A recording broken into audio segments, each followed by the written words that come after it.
Si tu n'as pas de discipline sentimentale et émotionnelle, tu vas tout confondre dans la vie. Et tu auras des problèmes avec des gens, des problèmes que tu pouvais éviter.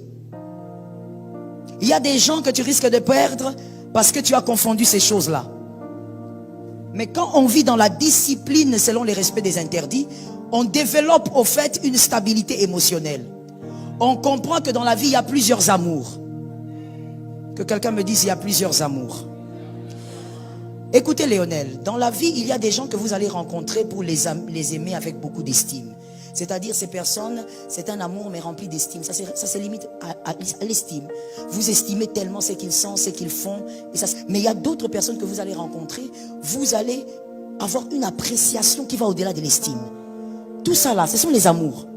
Mais en plusieurs formes. Pourquoi malheureusement certains foyers ont été brisés? Parce qu'on a été incapable de comprendre cet aspect. La stabilité émotionnelle et sentimentale. La différence entre l'attirance et l'amour. Il y a des pasteurs malheureusement qui sont allés avec leurs fidèles. Pourquoi? Parce qu'ils ont confondu l'attirance et l'amour. Le problème de Amnon fils de David, il avait confondu l'attirance. C'était exactement ce que son père avait fait, mais en d'autres formes. David aussi, quand il va vers Bathsheba, David ne va pas vers Bathsheba parce qu'il l'aimait. David est allé vers Bathsheba par attirance. Et d'ailleurs, la suite démontre que David avait bien compris que c'était de l'attirance, c'était pas de l'amour. Il ne voulait pas faire de sa femme. Il a même dit à Uri, rentre, quand il a appris que la femme était enceinte. Parce qu'il ne voulait pas briser ce foyer. Il avait seulement une attirance sexuelle. Mais Amnon, son fils, quand il regarde sa demi-sœur, il dit, je l'aime. Alors que ce n'est pas l'amour, c'est l'attirance. Il peut arriver, et très souvent ça arrive aux hommes, il peut arriver que dans votre vie, vous rencontrez une personne, vous sentez un amour bizarre, mais ce n'est pas de l'amour, c'est de l'attirance physique. Mais quand vous ne savez pas faire la différence, vous allez nager dans un amour qui n'existe pas. Le mal qui ne devait pas arriver. Parce qu'à chaque fois, retiens pour la vie, à chaque fois que tu dis j'aime, tu deviens faible. À chaque fois que tu sors le mot je t'aime, face à n'importe quoi, tu deviens faible. Et donc le mal arrive sans que toi tu le voies. J'ai parlé dernièrement avec une soeur qui me disait, je ne me suis pas rendu compte que mon pasteur allait coucher avec moi. Il dit, comment tu t'es pas rendu compte? Non, je n'ai pas compris comment c'est arrivé. Le problème c'est quoi? Elle a confondu l'attirance et l'amour. Elle était dans l'attirance, mais elle pensait que c'était l'amour pour son papa. Quand on n'est pas discipliné, on ne va pas stabiliser ça. Voilà pourquoi il faut être discipliné. Et quand je parle, je t'interdis de penser que je ne m'adresse pas à toi. Parce que c'est quelque chose qui arrive à tout humain. Oui. Fais la différence. La différence, comment elle arrive? En posant des règles de discipline. Tu regardes, tu dis, c'est que je ressens pour Léonel. Non, ce n'est pas de l'amour. C'est de l'attirance. Alors je dois corriger ça. Et ça t'épargne le danger. Ça t'épargne le mal. Et je veux même vous dire, voilà pourquoi, malheureusement, je ne le dis pas avec gaieté de cœur, j'en parle parce que je dois donner des exemples. Malheureusement, voilà pourquoi beaucoup de filles dans l'église ont été abusées par leur pasteur. Mais à chaque fois que tu parles avec ces gens de filles, elle te dira, je ne sais pas comment ça s'est passé, mais je ne lui en veux pas. Mais comment quelqu'un qui t'a fait ça, tu ne lui en veux pas? Parce qu'au départ, il n'y avait pas la démarcation entre l'amour et l'attirance. Parce qu'en réalité, la ligne, elle est très mince. Est-ce que quelqu'un m'entend? Parce que cette attirance crée une forme d'amour. Mais ce n'est pas de l'amour. Je vais te dire quelque chose que tu dois retenir pour la vie. Là où il y a de l'amour, et ne soyez pas dérangés, hein, parce que je cite tout le temps son nom, c'est parce qu'il est devant moi. Là où il y a tout le temps de l'amour, monsieur Léonel, s'il n'y a plus d'attirance, on peut faire renaître l'attirance. Mais là où il y a l'attirance sans amour, il est difficile que l'amour naisse. C'est que toi tu vas croire que c'est l'amour, là, c'est pas l'amour. Vous êtes attiré physiquement, c'est pas l'amour. Non, mais moi j'aime quand il parle. Oui, oui, tu es attiré, mais ce n'est pas de l'amour.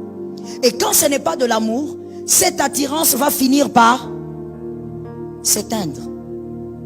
Au fur et à mesure les années passent, cette attirance va commencer, surtout si vous êtes dans une relation ambiguë, sale, s'éteindre. Parce que ce n'est rien de solide. Mais la discipline dans les interdits te permet de veiller sur les bornes. Est-ce que quelqu'un m'entend? Je veux que les femmes me donnent un amen. Généralement, la femme, et de toutes les manières, il n'y a rien de nouveau. Elle a commencé avec ça depuis les jardins d'Éden. La femme même jouait avec le feu. La femme même jouait avec les choses en réalité pour lesquelles il ne faut pas jouer. La femme même badinait là où on ne badine pas. Sur le sable mouvant, la femme même jouait là-bas.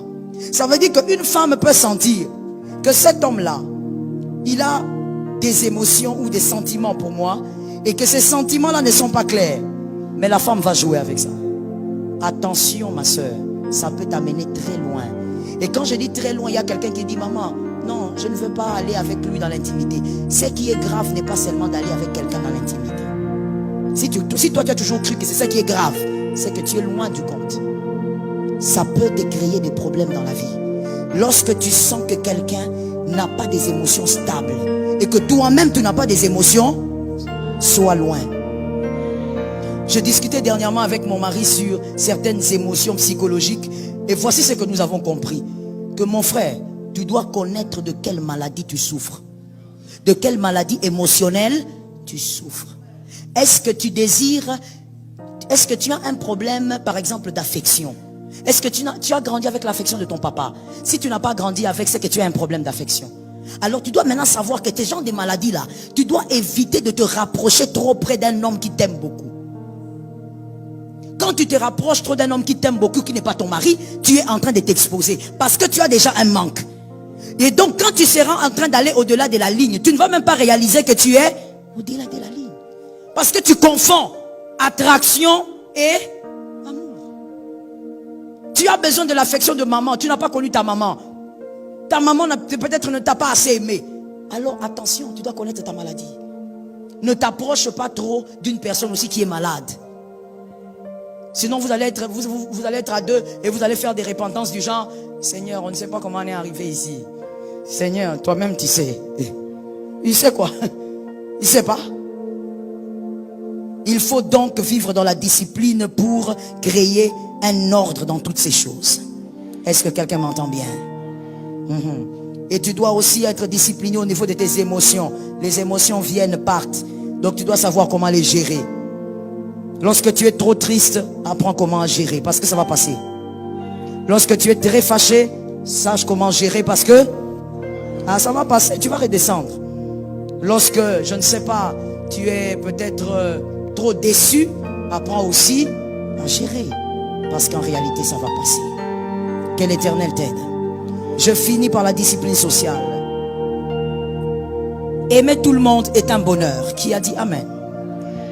Aimer tout le monde est un bonheur. Vivre avec tout le monde est une imprudence.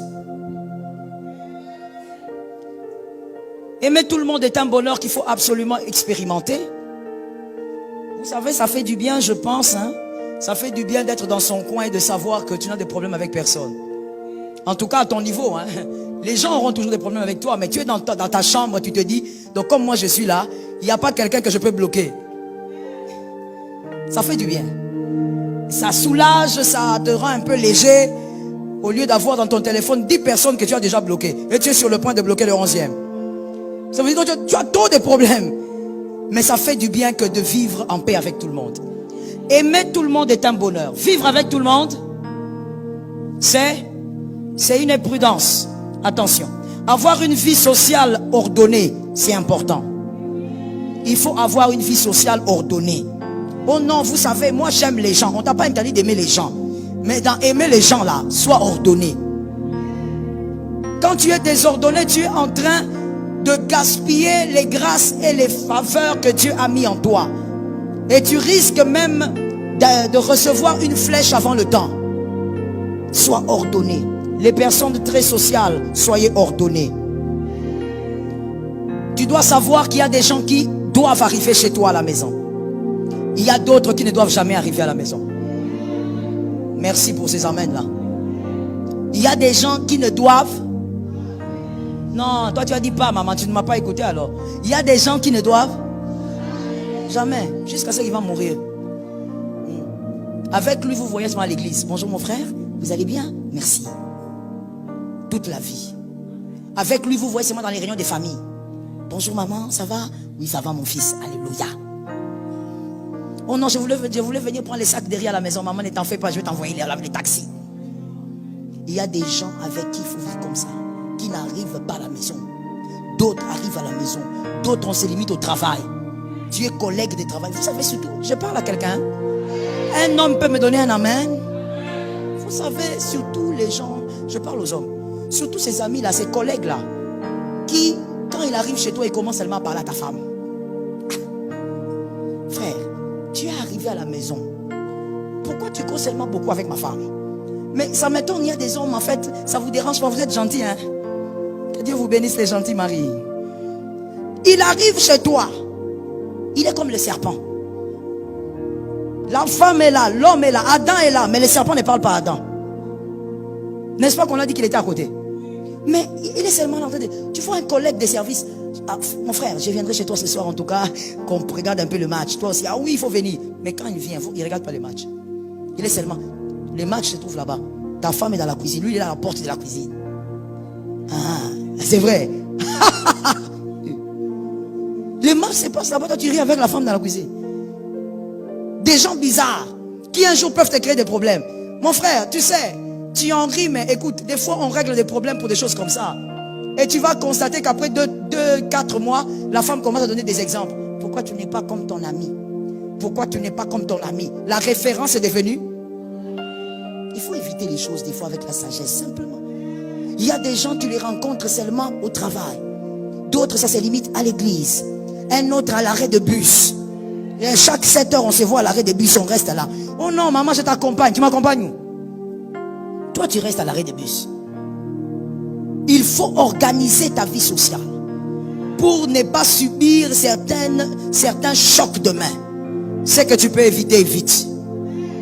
Attention avec les amis toxiques de l'enfance. Ces amis d'enfance là, parmi eux il y a des bonnes personnes, mais des fois il y a des gens qui sont là pour te rappeler que toi comme tu étais là, tu te promenais avec une culotte déchirée. C'est toute l'histoire que lui il a retenue de ton enfance. Toi tu as vécu beaucoup de choses là, il n'a pas retenu. Il a retenu seulement que tu te baladais avec une culotte déchirée. Et il dit ça toujours devant les gens. Ah mon ami, tu te rappelles la culotte rouge que je t'avais achetée? Papa, même si tu m'avais acheté, c'est devenu une dette. Va, achète-lui la culotte rouge, donne-lui, que la dette termine. Ah, c'est devenu une dette. Je me lève comme ça, culotte rouge. Je dors comme ça, culotte rouge. Je vais au travail, culotte rouge. Il publie. Vous savez qu'il y a des gens comme ça, hein? Toi, tu es là comme ça, on te souhaite bon anniversaire partout. Et puis lui, il publie une photo. Là où tu avais la culotte rouge à 3 ans. Sans chaussures aux pieds. Avec les oreilles comme ça, debout. Donc tu te poses la question, c'est moi ou c'est pas moi? C'est moi le jour de ton anniversaire. Ah non, il y a des amis toxiques. Donc toi c'est ta seule photo que tu as trouvée pour publier. Oh voilà mon ami quand on fume. Fais attention avec ces gens-là.